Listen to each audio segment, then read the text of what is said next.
तो ये कहानी है मई 1980 की और मूवी की शुरुआत में हम देखते हैं मैरी स्टॉफर और उसके हस्बैंड अर्व को, जो कि मिशनरी कपल है और गॉड के वर्ड्स को दुनिया में फैलाने का काम करते हैं। यानी कि जो नॉन बिलीवर्स हैं उनको बिलीवर्स में कन्वर्ट करने की कोशिश करते हैं। वो दोनों इस शहर में काफी टाइम पहले आए थे और अब उन्हें किसी और शहर में जाना था, यानी कि गॉड के वर्ड्स को स्प्रेड करने के लिए। तो वो चर्च के अंदर अपनी आखिरी स्पीच दे रहे थे और उनसे मिलने बहुत सारे लोग आए हुए थे, क्योंकि टाउन में उनका बहुत सम्मान था और सब की बात मानते थे। अब यहाँ पर एक लड़का भी था जो कि मैरी से बात करने आता है, लेकिन वो और लोगों से बात कर रही होती है तो उससे बात नहीं कर पाती, जिस पर वो थोड़ा चिढ़ जाता है। अब अगले सीन में मैरी और अर्व घर पर होते हैं और जाने की तैयारी कर रहे थे। वो दोनों बहुत ही ज्यादा रिलीजियस होते हैं, जहाँ पर मैरी तो गॉड को बहुत ही ज्यादा मानती थी। उन दोनों के 2 बच्चे भी हैं, 8 साल की बेटी बेथ और 10 साल का बेटा स्टीवन। और सब लोग तैयारी कर रहे थे क्योंकि उन्हें 2 दिन बाद ही निकलना था। अब मैरी और बेथ सैलून जाती है, जहाँ से निकलते ही उन्हें वो चर्च वाला आदमी मिलता है और वो गन पॉइंट पर उन्हें मैरी की कार में बैठाकर ड्राइव करने को बोलता है। वो दोनों ही बहुत ज्यादा डर जाती है और मैरी ये बोलती है कि वो है कौन, जिस पर वो गुस्सा करता है और ड्राइव करते रहने को बोलता है।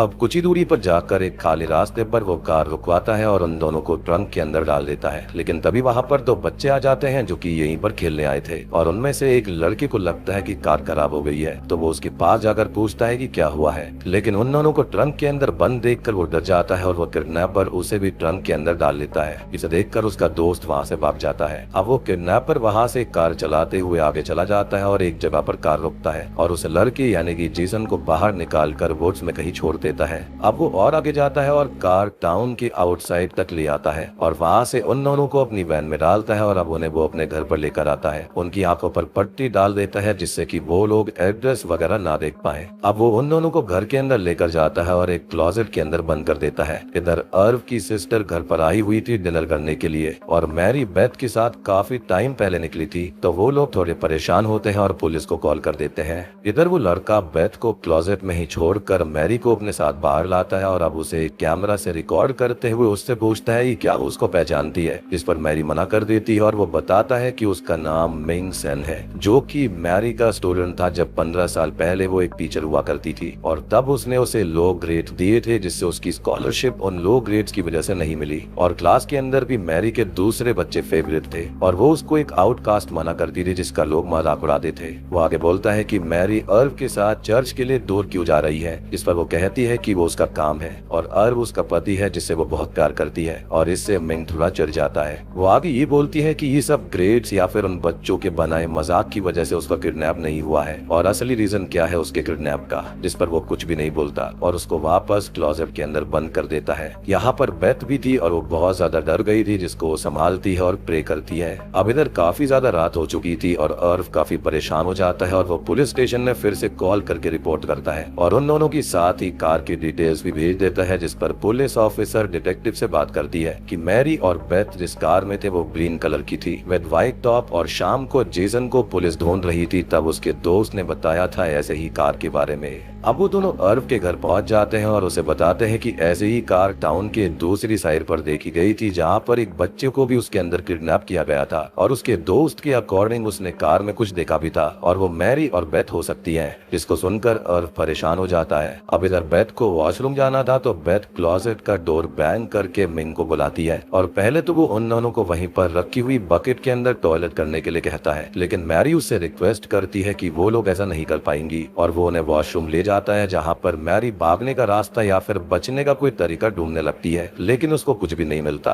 खैर अब कुछ ही देरी के बाद में मिंग उन दोनों को डिनर ला कर देता है और उन दोनों को चेन से बांध देता है ताकि वो भाग ना जाए और बोलता है कि वो उन्हें हर्ट नहीं करेगा जब तक वो भागने की कोशिश ना करे और उसकी बात माने, जिसके बाद उन्हें रिवॉर्ड भी मिलेंगे। मैरी उससे पूछती है कि आखिर वो उनके ऊपर कब से नजर रख रहा था, क्योंकि ये किडनैपिंग इतनी आसानी से नहीं हो सकती, जिस पर वो ये बोलता है कि उसने हर एक चीज प्लान करी है ताकि उन दोनों को कोई भी ढूंढ नहीं पाएगा। अब 7 दिन बीत जाते हैं और वो मैरी को रिकॉर्ड कर रहा था, जो कि बोलती है कि वो चाहे तो उसे यहाँ पर रख के बेथ को जाने दे, जिस पर वो एग्री नहीं करता और वो बोलती है कि वो उससे प्यार करता है, जिस पर वो हाँ बोलता है और वो कहती है कि अगर वो उससे प्यार करता है तो वो उसे हर्ट कैसे कर सकता है, उसे बांध कर रखने से उसे हर्ट होता है, उसकी बेटी को ऐसे रखना उसे हर्ट करता है और अगर वो उसको हर्ट नहीं करना चाहता तो वो उसे उसकी फैमिली के पास में छोड़ दे, जिस पर वो चिढ़ जाता है और उसे वापस से क्लोजेट के अंदर बंद कर देता है। यहाँ पर वो बेथ को भी संभाल रही थी ताकि वो हिम्मत ना छोड़ दे। और घर के बाहर से कार्स वगैरह की आवाज आती रहती थी, लोगों की आवाज आती थी, जिससे उन्हें ये तो पता लगा कि वो अकेली जगह पर नहीं है बल्कि लोगों के बीच में है, और इससे उनको थोड़ी बहुत हिम्मत मिलती है। दूसरी ओर हम अर्व को देखते हैं जो कि चर्च में बेथ और मैरी के बारे में बात कर रहा था और लोगों से उन्हें ढूंढने की अपील करता है, और साथ ही साथ वो लोग उन दोनों के लिए प्रेयर करते हैं। और लोगों ने पैम्पलेट्स भी निकलवाए थे जो कि टाउन में सभी जगह लगवाने के लिए बहुत सारे लोग वॉलेंटियर कर रहे थे, क्योंकि टाउन के सभी लोग अर्व और उसकी फैमिली को पसंद किया करते थे। खैर हम मैरी को देखते हैं जिसको मिंग पेन और पेपर देता है और बोलता है कि वो अर्व को लेटर लिखे कि वो अपनी मर्जी से दूर गई है, क्योंकि उसे ट्रिप से पहले कुछ टाइम सोचने के लिए चाहिए था और वो जल्दी ही वापस आ जाएगी अपनी मर्जी से। अभी तक अर्व जो होता है वो काफी परेशान था, तो उसे उसकी बहन हिम्मत देती है, और स्टीवन भी काफी परेशान था अपनी माँ और बहन के लिए, तो वो उसको समझाता है और संभालता है। अभी तक बेथ भी डरी हुई थी और परेशान थी, तो मैरी उसको संभाल रही थी, लेकिन तभी मिंग आता है और बेथ को अपने साथ लेकर जाता है, ये बोलकर कि वो उन दोनों को अगले ही दिन छोड़ देगा अगर मैरी उसकी बात माने तो। वो मैरी को एक रूम के अंदर ले जाता है जहाँ पर उसने कैमरा लगाया हुआ था, और वो उसके साथ असॉल्ट करता है, जिसे मैरी कैसे सहन कर पाई होगी मेंटली हम सोच भी नहीं सकते। खैर अब 14 दिन बीत जाते हैं और मिंग मैरी को एक नई ड्रेस लाकर देता है गिफ्ट के तौर पर। वहाँ पर वो उससे कहती है कि उसने उन्हें छोड़ने का प्रॉमिस किया था, लेकिन वो इस बात को इग्नोर कर देता है। मीनवाइल इधर अर्व को भी मैरी का लिखा हुआ वो लेटर मिलता है जो कि मिंग ने उसे जबरदस्ती लिखवाया था, और वो उसे पुलिस के पास में लेकर जाता है, जहाँ पर डिटेक्टिव उसे देखकर ये बोलते हैं कि क्या ये मैरी ने ही लिखा होगा, जिस पर वो कहता है कि वो अपनी वाइफ को जानता है, उसे कोई भी प्रॉब्लम नहीं थी और ये लेटर किसी ने उससे लिखवाया है, जो चीज डिटेक्टिव भी समझ गया था, और बोलता है कि अभी राहत इस चीज की है कि वो दोनों जिंदा है, लेकिन पहुंच से अभी काफी दूर है क्योंकि ये लेटर कहीं दूर से पोस्ट किया गया था। अब हम मिंग को देखते हैं जिसकी एक छोटी सी इलेक्ट्रॉनिक कंपनी होती है जिसने कुछ लोग काम पर रखे हुए थे, और मिंग का इलेक्ट्रॉनिक्स के अंदर नॉलेज काफी अच्छा था। खैर अगले दिन में वो घर आता है और आज मैरी का बर्थडे था, जो मिंग को पहले से ही पता था, यानी कि एक क्रेजी साइको लवर स्टूडेंट है, और वो उसके लिए केक लेकर आता है, साथ ही साथ डिनर की भी तैयारी करता है। खैर वो तीनों ही यहाँ पर मैरी का बर्थडे केक को कट कर सेलिब्रेट करते हैं, और वो बेथ के लिए भी एक टॉय लेकर आया था।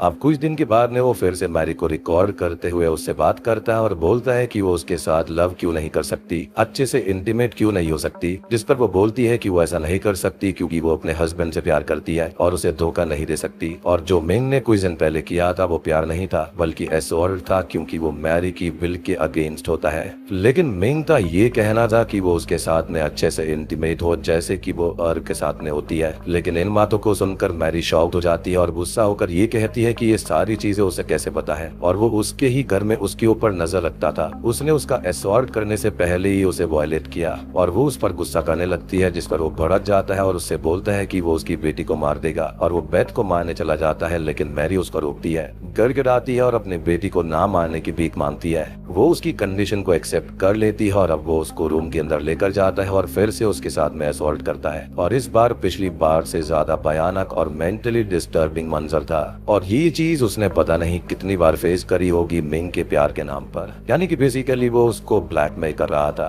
खैर अब इधर अर्व को भी घर के बेसमेंट के अंदर किसी आदमी के फुटप्रिंट्स मिलते हैं और रूफ के ऊपर होल मिलता है। वो पुलिस को बुलाता है और अब उन्हें ये पता चल गया था कि जिसने भी किडनैप किया है वो काफी टाइम से उनके ऊपर नजर रख रहा था, और साथ ही साथ उसने इलेक्ट्रिक और इलेक्ट्रॉनिक डिवाइसेस का भी इस्तेमाल किया है उन पर स्पाई करने के लिए। डिटेक्टिव बोलता है कि यह आदमी कोई पुराना पहचान वाला हो सकता है, जिसके ऊपर अर्व ये बोलता है कि मैरी पहले टीचर थी तो वहाँ से कोई हो सकता है, और अब उनकी फाइल्स मंगाई जाती है। साथ ही साथ पुलिस को मैरी की कार की चाबी भी मिल गई थी, जिसके पास ही दूसरे व्हीकल के टायर के निशान भी थे। इधर मैरी को अब बेथ संभाल रही थी और हौसला दे रही थी। साथ ही साथ इसी बीच अर्व पुलिस को ये बात बताता है कि उसके पेरेंट्स के घर के अंदर एक आदमी घुस गया था और उसने उसकी मदर को देखकर बोला कि तुम तो कोई और हो, मीन्स वो मैरी के लिए घर के अंदर घुसा था। हालांकि अंधेरे की वजह से वो लोग उसका चेहरा नहीं देख पाए थे। इधर मैरी बेथ को यहाँ का एड्रेस कार्ड देती है जो कि उसने चुपके से उठा लिया था, और बोलती है कि वो इसको याद कर ले क्योंकि जब वो कहीं भाग पाएगी तो यहाँ पर वो हेल्प ला सकती है। अब मिंग बेथ से बात करने लगता है और वो बोलता है कि वो बेथ को हर्ट नहीं करना चाहता, ये सब तो सिर्फ मैरी और उसके लिए है, उसके प्यार के लिए है, और मैरी भी उसको कंफर्टेबल रख रही थी ताकि वो गुस्से में बेथ को मार ना दे। वो उससे कहती भी है कि वो बेथ को जाने दे और मैरी तो यहाँ पर है ही। लेकिन वो ये बात नहीं मानता और वो कुछ सामान लेने जा रहा था तो पूछता है कि उसे क्या चाहिए और वो बाइबल मंगवाती है, क्योंकि गॉड की फेथ से ही उसने अभी तक खुद को और अपनी बेटी को टूटने से रोका हुआ था और वो अब अपनी इस फेथ को और बढ़ाना चाहती है और मिंग उसको बाइबल लाकर दे भी देता है। अब एक दिन वो दोनों किसी और की आहट मिंग के घर पर सुनती है, लेकिन उस तक अपनी आवाज नहीं पहुंचा पाती और यह आदमी मिंग का कजन था जो कि बेसमेंट में रहता था।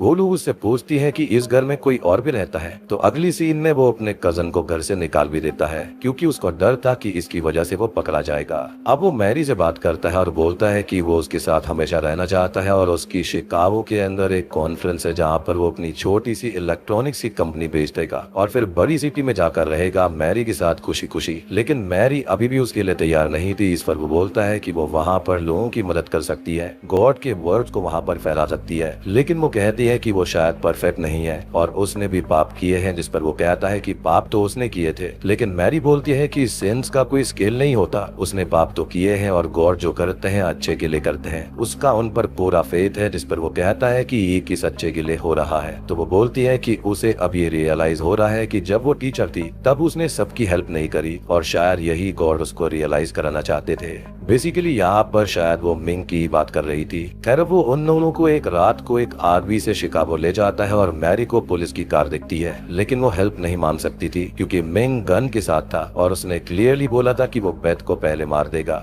सुबह होने पर वो अपनी कॉन्फ्रेंस के लिए जाता है और जाने से पहले उन दोनों को वायर से बांध देता है और बोलता है कि अगर उन दोनों ने खुद को फ्री करने के लिए इस वायर को खींचा तो आरवी गैसोलीन से ब्लास्ट हो जाएगी और उन्होंने चिल्लाकर किसी को बुलाने की कोशिश करी तो उसने हियरिंग डिवाइस वहाँ पर लगाया हुआ है और अगर वो उनकी आवाज को सुन लेता है तो सबसे पहले वो आसपास के सभी लोगों को मार डालेगा जितने हो सकते हैं और फिर यहाँ आकर उन दोनों को खत्म कर देगा। बेथ अब बिना चिल्लाते हुए विंडो से बाहर कुछ लड़कों से हेल्प मांगती है, लेकिन वो लोग उसका मजाक उड़ाकर वहाँ से चले जाते हैं। वो उसकी बातों को जोक समझते हैं। अब वो लोग शिकागो से वापस आ जाते हैं और अब तक बहुत सारे दिन बीत चुके थे। वो दोनों यहाँ से भाग भी नहीं पाई थी और ना ही अर्व और पुलिस उनको ढूंढ पाई। मिंग उन दोनों को क्लोजेट से निकाल कर एक रूम में डाल देता है और एक दिन वो मैरी से बात कर रहा था कि वो 1 साल के लिए आरवी रेंट करने वाला है और मैरी के साथ कहीं दूर जाकर रहेगा जहाँ पर कोई उन दोनों को ना जानता हो। लेकिन तभी बेथ रूम से बाहर आती है, जिसे देखकर वो मैरी पर गुस्सा करता है कि उसने डोर लॉक क्यों नहीं किया था और अब वो उन दोनों को डोर से बंद कर देता है एक वायर की मदद से।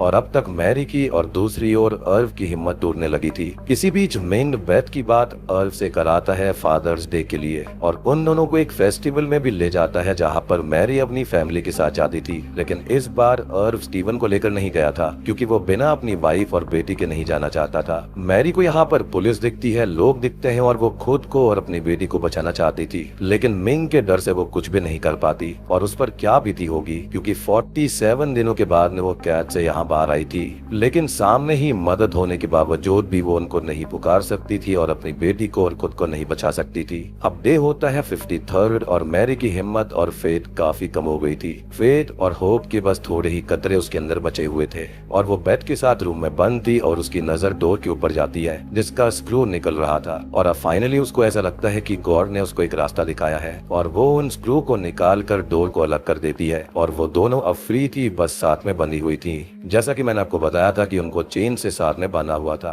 बेथ बोलती है कि उन्हें बाहर नहीं जाना चाहिए क्योंकि मिंग ने देख लिया तो वो पता नहीं क्या करेगा। लेकिन मैरी उसको हिम्मत देती है और अपनी हिम्मत रिस्टोर करती है और पुलिस को कॉल करके अपने बारे में और यहाँ का एड्रेस बता देती है। अब वो घर से बाहर निकल जाती है और उसे कार की आवाज आती है और उसका डर हद से ज्यादा बढ़ गया था क्योंकि अगर मिंग ने उसको देख लिया तो वो उन दोनों को जान से मार देगा। लेकिन फॉर्चुनेटली पुलिस की कार थी और 53rd डे पर इस भयानक हॉरर का अंत होता है और फाइनली वो उस हैवान की कैद से आजाद हो जाती हैं। वो दोनों पुलिस स्टेशन पहुंचती हैं और अपनी फैमिली से मिलती है और अब सब कुछ ठीक हो गया था और मिंग को अरेस्ट कर लिया जाता है और उसे लाइफ टाइम के लिए सजा सुना दी जाती है। साथ ही साथ उसने उस दिन जीसन को भी मार दिया था, यानी कि शुरुआत में जिसको वो जंगल के अंदर छोड़ कर आया था तो उसने उसको मार डाला था। तो यहाँ पर जीसन के मर्डर की सजा भी उसको सुनाई जाती है। अब मैरी और बेथ अपनी लाइफ अच्छे से स्पेंड कर रही थी, लेकिन मैरी वो हॉरर कभी भी नहीं भूल पाएगी। इसी के साथ में ये मूवी यहीं पर खत्म हो जाती है। तो दोस्तों ये थी मैरी और एलिजाबेथ स्टॉफर की किडनैपिंग की रियल स्टोरी। उम्मीद करता हूँ कि आपको ये पसंद आई होगी। पसंद आई है तो वीडियो को लाइक कर देना, चैनल के ऊपर नए हैं तो सब्सक्राइब कर लीजिए।